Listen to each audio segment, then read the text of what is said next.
We hear a lot of things in our world. We hear far more things than we could count in a day. And there is a process by which we need to determine what is true and what is not true, what to believe and what not to believe, what to act on and what not to act on. In other words, to be at choice with everything that we hear. And almost all great teachers have said, don't believe something just because I've said it. You know, and we're now getting down to the lower levels of that consciousness where good ministers say, don't believe something just because I say it. You know, attend classes, talk to others, find out what's true for you, because there's something built within us. It's sort of that little truth meter that tells us whether we should go to truth if what we're hearing is true or not. Now, that doesn't work impeccably all the time. You might have been aware of that. You may have been conned at one time or another. Anybody here ever been conned? You know, you thought it was true. You know, but there's all sorts of sayings. You know, if it's too good to be true, it probably isn't. How do we determine then what is true and what is true that we should act upon? It's all a matter of choice. Because we're always at a place of choice in our life, every minute. Every minute. And even no choice is a choice. Do you get that? You know, if you ignore something, you've made a choice. Even though you say, well, I didn't choose that, but hello, there it is. There's some consequences. You did choose it. So oftentimes we walk through life on autopilot, just collecting all of these things as if they were true. And I've got two exercises that help you. If for some reason your inner intuition is just not kicking in, or perhaps in the past it has said, oh, this is true, and then you found out it wasn't, so now you're afraid to trust it again. Anybody here like that?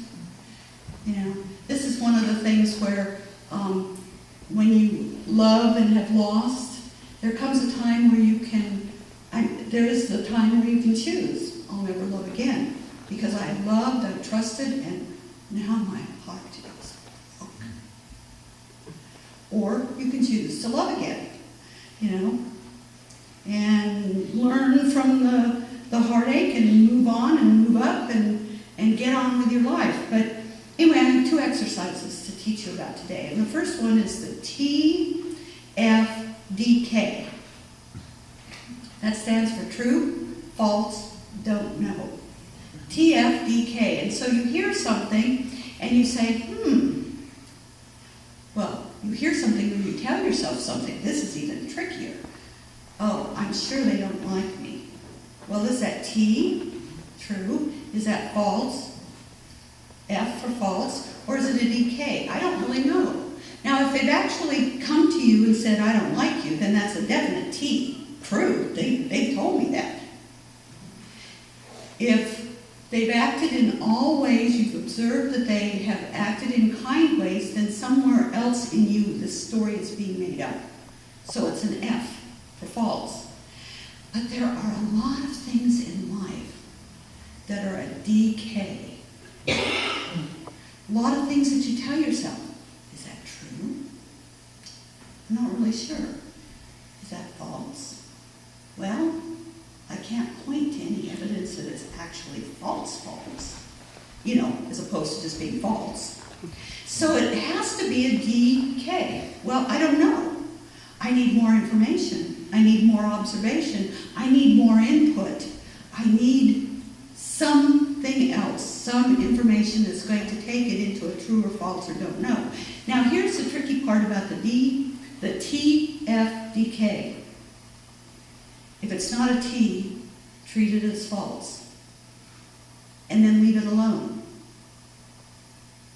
It has no business with you. If something is true, it's true. And if it's true for you, it's true for you. And anything else is just to be put on the back burner. To be, well, taken out with the trash. Kicked to the curb. What other euphemisms? Just release it. Let it go. Don't spend your energy on it. Don't spend your energy on what is not true. Don't spend your energy on trying to figure out if something, is that true? Is that not? What should I do? What is my behavior? You know, how's this going to impact me? You have spent a lot of energy just in that little bit of time that it does not deserve. Because what we are to do is to take the true within us and live from that place of truth.